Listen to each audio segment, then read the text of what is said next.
Hello and welcome back to Redirecting. I'm going to be talking about something that I believe to be a well-known fact.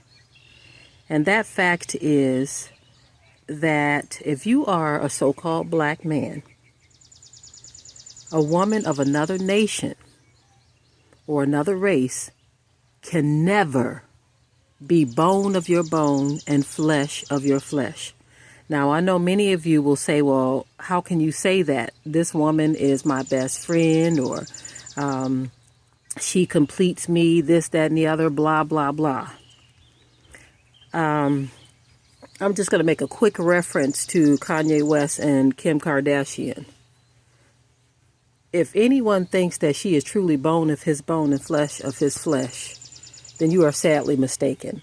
Now, in terms of how they are mentally, of course, he acts as if he's out of his mind sometimes. Many of you think he's a prophet. I've seen people who want to pretend like Kanye West is some type of prophet who knows more than we think he does. This man his elevator doesn't go all the way to the top. Okay, that's where I'll leave that. But many have kind of coined him as some type of prophet for whatever reason, because we like to idolize people when they make quick little statements that we agree with. You know, the statement he made about slavery, a lot of people were just like wowed by that. Anyway, his wife is not bone of his bone and flesh of his flesh. Some of you don't know what I mean when I say that. If you read the Bible and you know how the story of creation goes, the first man that was created, because we did not come through some big bang like science tries to teach and like your school tries to teach. Because we were created, the story of creation talks about how the woman came forth from the man's rib. Bone of his bone, flesh of his flesh. And so when so-called black men go off and they marry these women of other nations, they are not marrying bone of their bone, flesh of their flesh. It is what it is, family. I know a lot of you, because you may be involved in a mixed marriage or relationship, or because you're the product of a mixed marriage or relationship, or because you have family members who are, or grandchildren or whatever. You think it's a sore subject, you don't like the subject, and you'd rather not hear about it. But regardless to where we find ourselves in these situations, we've got to accept the truth. This is not a racist conversation to have. This is a truthful conversation to have. Okay? Many of us have mixed people in our family and what have you. But does that mean we not talk about the issues at hand as to what is destroying the black family structure?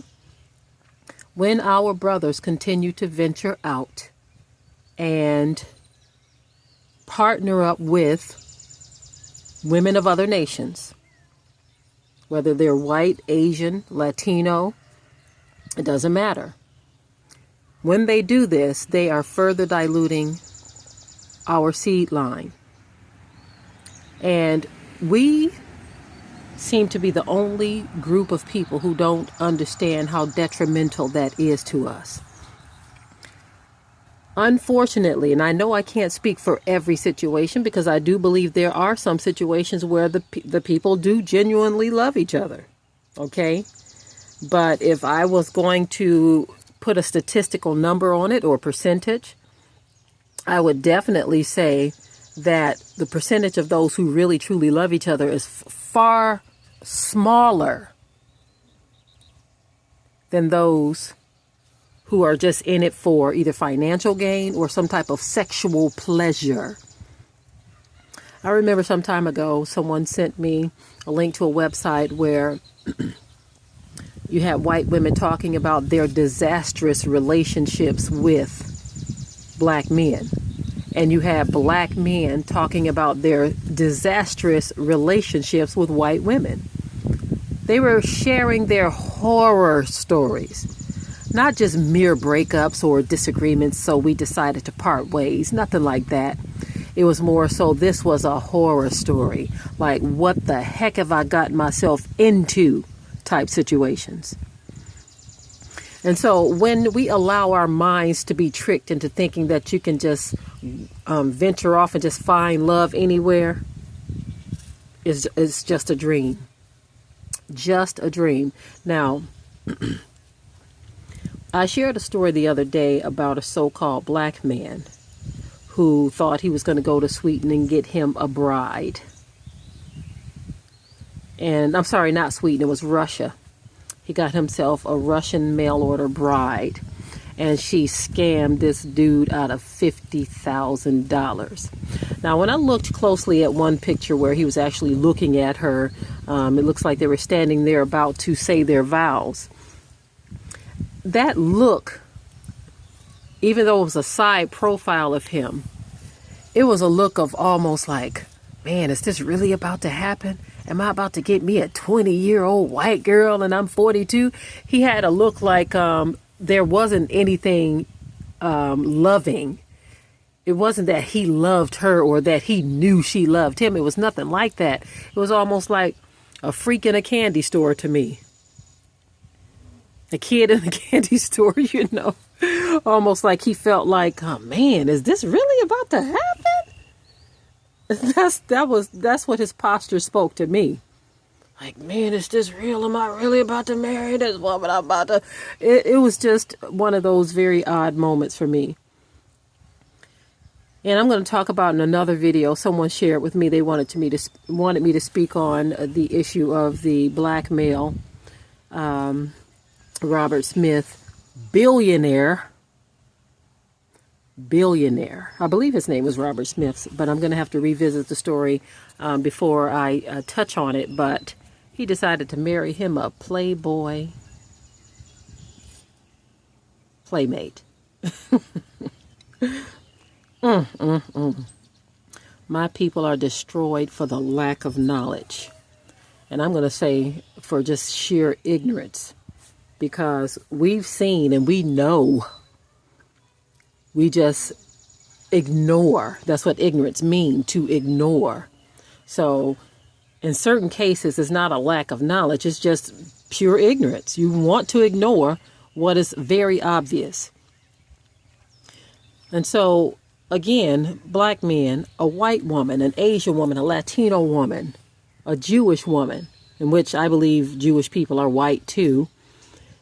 These people can never be bone of your bone, flesh of your flesh. Anyone who is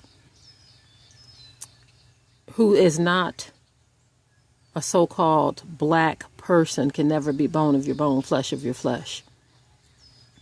And that may sound cruel to some of you, but it is what it is. Even the scripture talks about not marrying outside of your tribes. It talks about this. Especially to you Bible thumpers and you Christian Bible thumpers and all of you people who pretend like you want to live by the Bible or by the Torah, but yet you justify going outside of the Torah because your flesh is getting some type of pleasure from this sin that you've decided to indulge yourself in. You can't let the foreign women go, so you justify it. You accept it.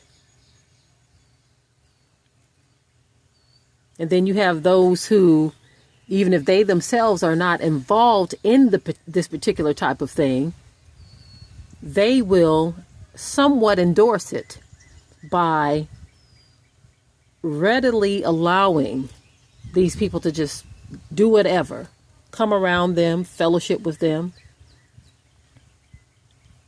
Now, as it relates to those types of things, the scripture says, have no fellowship with the unfruitful works of darkness. And some of you may not even consider that to be a work of darkness. I do realize that some of you who come on my channel, you say that you're not religious, that you're not a person who's into the Bible. You don't believe in all of that. Well, let me ask you this. Do you at least believe in the strengthening of your people? And if you do, how can you strengthen your people if you are bedding down with other nations? It really trips me out when I see someone who comes out. Like years ago, I talked about a brother who had his whole Facebook group was centered around saving black people here in America. But he was married to a German woman, and whenever he would post his family pictures, he was the only black thing in the picture, because all of his mixed children that he had with this white German woman, all of them married white. So even his grandchildren don't even reflect him. Everything about the family pictures was white except for him. So if someone didn't know that he was the father or the grandfather, they could say, well, oh, was that your butler or your servant? Because everything else was white. Our people get so uncomfortable with these conversations because they're friends. And I mean, you can be friends, okay? Like we've said many times, we had some really great Gentile friends that would come over, and when we lived in Michigan, they would come over. We would have dinner. They would go to we would go to their houses. They would come to ours. We had some that we did business with. I mean, it's okay. I get that, but we think that just because those things exist, that you have friendships with people, non-black people, that you can't speak to the issues of black people.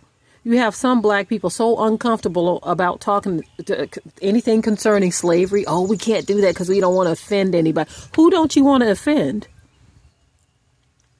You don't want to make your white friends or your non-black friends feel uncomfortable because you're talking about the history of our people? Some of us get things twisted up so badly. We think that we have to forget about our issues in order to exist in their world. We think that we have to forget about our problems as a people in order to be accepted by them. And the reason why many of you think this way is because that's how they make you think. This is why they celebrate people like Candace Owens and say, oh, this young lady, she's really smart. Oh, she really has her stuff together. Why? Because she comes against everything black and she supports everything white. They love it when you cheer for them. If you cheer for your own people, or you not necessarily cheer, but you say, look, I'm going to stand up for my own people, they call you a troublemaker. That's a reprobate mind.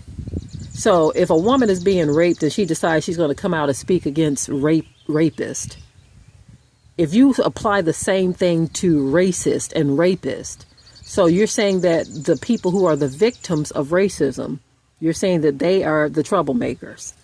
I'm going to do a separate video about that. That's been on my mind to speak about for a long time, and I've kind of pushed it off to the back. But I think I'm going to talk about that. I'm going to talk about that because there are so many issues that we face as a people, and we're trying to navigate our way through all of this. We are trying to navigate our way through this, and we are hitting so many roadblocks because our people are not on one accord. And we're dealing with the people who don't have a fair mindset. Their mindset is, you better comply or go back to Africa. That's the threat that they like to give. And what they don't realize is many of us would prefer to go back to Africa. Pave the way. Pay the way.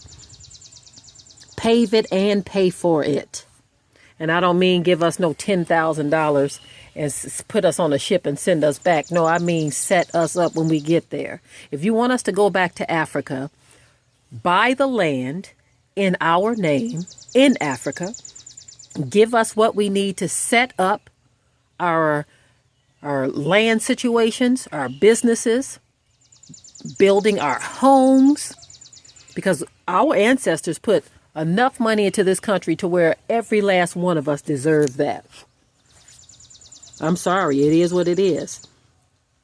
If you were to pave the way and pay the way, many of us would gladly go back. I know I kind of veered off of the original subject, but it's very easy to do when you look at how our people are so bamboozled by the people who did these things to us, to the point where our men are sniffing after these women straightway like an ox to the slaughter. Sniffing after Becky. Now I'm going to mimic what I heard someone else say, and I've said this too before, that a lot of black women would prefer to be with their own men, but many feel like they have no other choice because our black men are not coming after them. So it's not that I give black women an excuse when they decide to date outside of their race. I'm not making an excuse. I'm just telling you how things have panned out. Many of our sisters have said that they've been rejected by our men. Okay? I've seen situations. I remember there was a video a young black girl put up, and she was attractive. She was in the video crying. She said she was at this gathering at a school or something, I believe, or some type of party. I don't know if it was at a school, but there was a gathering where a lot of young people of all races were there. And she said she watched as all of these black fellas picked white girls to be their dance partner. And she's sitting there waiting for someone to come pick her. And they never did. No one ever did. She said she got up and she just started dancing by herself. And then she said it just felt so hurtful to see our men dancing with these white girls, pressing their bodies up against them like they are something so precious, but treating her like she was invisible. It is really, truly sad where we are as a people. We don't value each other. And some of your sick minds don't see a problem at all. You don't see a problem at all. You feel like, hey, deal with it. Some of the comments some of you black men make on my channel are ridiculous. Many of you have stated that I'm just jealous or whatever of the relationship that black men have with white women. No, I'm a married woman. I'm not jealous of your relationship with white women. When I speak on these things, I feel for my people as a whole. Our black women who would love to be loved by a black man. And for our black men who are whiting themselves out. And for our people as a whole, our young people who are growing up into a society of beige people or people who will not reflect our true identity. If we continue in this way for the next 50 to 100 years, it makes you wonder, will there be any evidence of black people in the diaspora? Because we see this. Okay, little B, go on about your business. We see this situation going from bad to worse. We see the situation going from bad to worse. And I, for one, will continue to fight for my people while I have blood running warm in my veins, because I see the bigger picture. I know that we need each other. Despite the fact that we don't feel that we do, that's because our minds have been taken over by this spirit of division and hatred towards one another, because we desire to be loved by those who have tormented all of us. For the past few hundred years, those who have ruled the world and gone from continent to continent, leaving a path of destruction, those are the ones that everyone desires to be loved by. It's really strange to me. Very, very strange. Okay, I think I have said enough. She cannot be bone of your bone, flesh of your flesh. I don't care what you say you have in common. It is impossible. Impossible.